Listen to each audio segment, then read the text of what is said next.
Den 3. juli 1971 blev der født en lille dreng i byen Townsville i Australien. Hans forældre var med i et omrejsende teater, og da de kom op og skændes, tog han på flugt i 5 år med sin mor og sin bror. Denne dreng hed Julian Assange. Allerede som 16-årig flyttede Julian hjemmefra, og som 18-årig fik han et barn. Forholdet gik i opløsning, og Julian begyndte at studere fysik og matematik på universitetet. Der gik dog kun kort tid, før han stoppede med det igen. Da internettet åbnede, blev han pludselig grebet af en ny verden. I 1980'erne blev han medlem af en lille hackergruppe. Der var han i nogle år, men allerede i 1990'erne var det ikke nok for ham. Han blev en del af det internationale netværk Cyberpunks. Dette er et netværk, der arbejder med at kryptere mails for at undgå overvågning fra andre lande. I 1998 besluttede Julian, at han ville rejse verden rundt med sin rygsæk.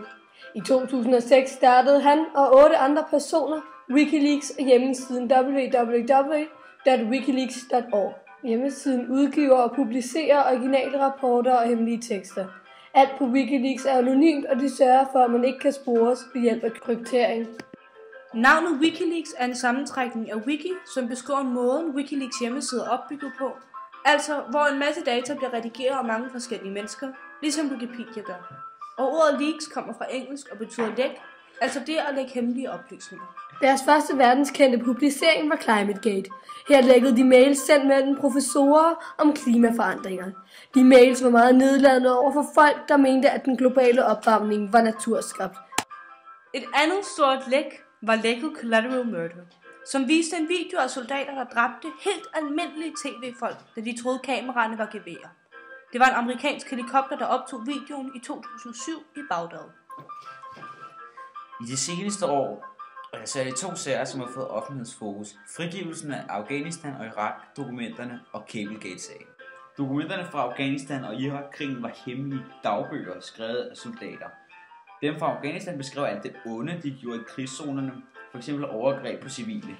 Dem fra Irak fortalte, at ingen danskere gjorde noget, når de hørte om fanger, der blev givet videre til politiet i Irak. Dagbøgerne fortalte også, at der var mange flere civile, der var blevet dræbt i forhold til, hvad man ellers havde hørt. Den 28. december 2010 offentliggjorde Wikileaks nogle personlige breve mellem diplomaterne i Det Hvide Hus. Her bagtalte de andre landes politikere og skrev, at de aflyttede deres allierede lande. Sagen blev døbt Cablegate-sagen. Mange mennesker, så vidt som medier, diskuterer hæftigt Wikileaks og deres ret til at offentliggøre disse hemmeligheder. Det er dog ikke kun i Danmark, det bliver diskuteret, men også i resten af verden. Den britiske udenrigsminister, som Malcolm Rifkind, mener Wikileaks er på grænsen til det kriminelle.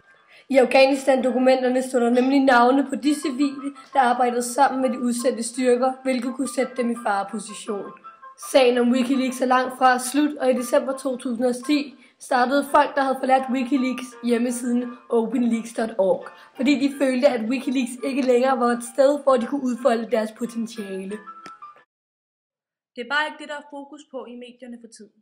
Julian Assange er nemlig blevet anklaget for voldtægt, og det tager rigtig mange af avisoverskrifterne om Wikileaks.